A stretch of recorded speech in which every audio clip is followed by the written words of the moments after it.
नमस्कार बंधुरा आमी प्रियंका। आज के आमी बानाबो मानकचू बाटा। तो चलुन बंधुरा उपकरणगुलो देखे नि। এই যে বন্ধুরা এটা হলো মানকচু। এই কচুকেই আমি আগে থেকে খোসা ছাড়িয়ে কেটে রেখেছি।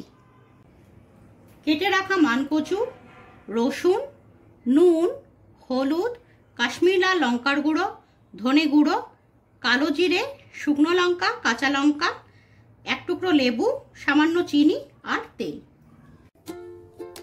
এবার কেটে রাখা মানকচুগুলোর একটা আমি পেস্ট বানিয়ে নেব।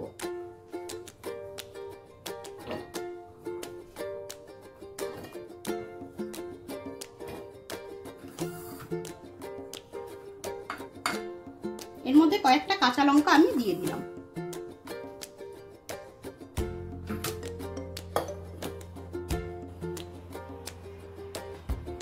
মানকচুর পেস্ট রেডি।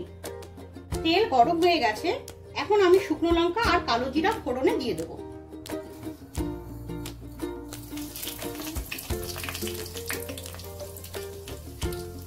এখন আমি রসুন থেতো করে নেব।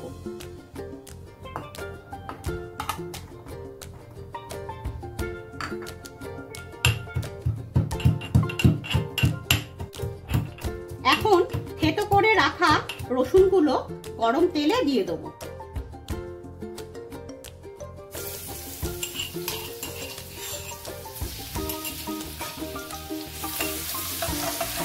হালকা লাল করে ভেজে নেব। রসুন হালকা ভাজা হয়ে গেছে, এখন আমি এতে পরিমাণ মতো নুন, হলুদ আর কাশ্মীরি লাল লঙ্কা দিয়ে খুব ভালো করে মিশিয়ে নেব।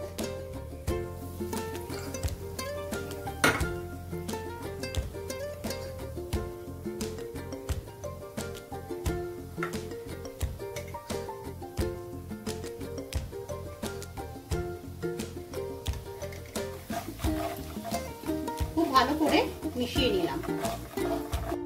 এখন মানকচুর বাটাটা দিয়ে দেবো।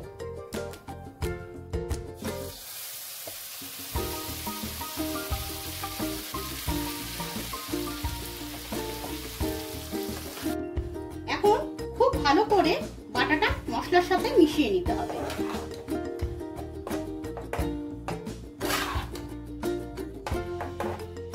এভাবে আমি এখন 5 থেকে 10 মিনিট খুব ভালোভাবে নাড়তে থাকবো।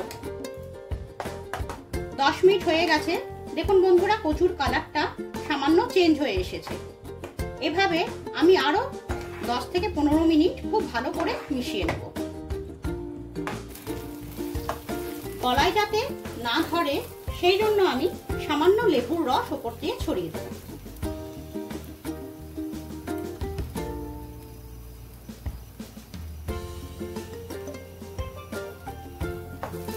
ভালো করে এবারও আমি মিশিয়ে নিচ্ছি। কচু থেকে জল অনেকটাই শুকিয়ে গেছে, এখন আমি সামান্য ধনে গুঁড়ো ওপরে ছড়িয়ে দেব।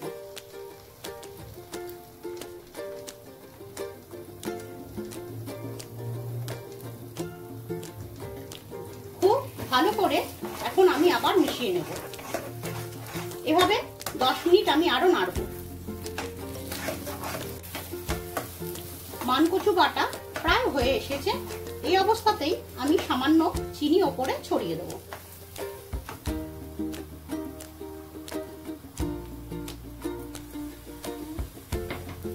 এবার 5 মিনিট আমি এভাবে নাড়ব, তাহলেই মানকচু বাটা রেসিপিটি রেডি। মানকচু বাটা রেসিপিটি রেডি। আপনাদের যদি আমার এই ভিডিওটা ভালো লাগে তাহলে একটি লাইক, শেয়ার ও কমেন্টসের মাধ্যমে জানাবেন। এরকম আরো অনেক নতুন ভিডিও দেখতে হলে আমার চ্যানেলটিকে সাবস্ক্রাইব করুন। ধন্যবাদ।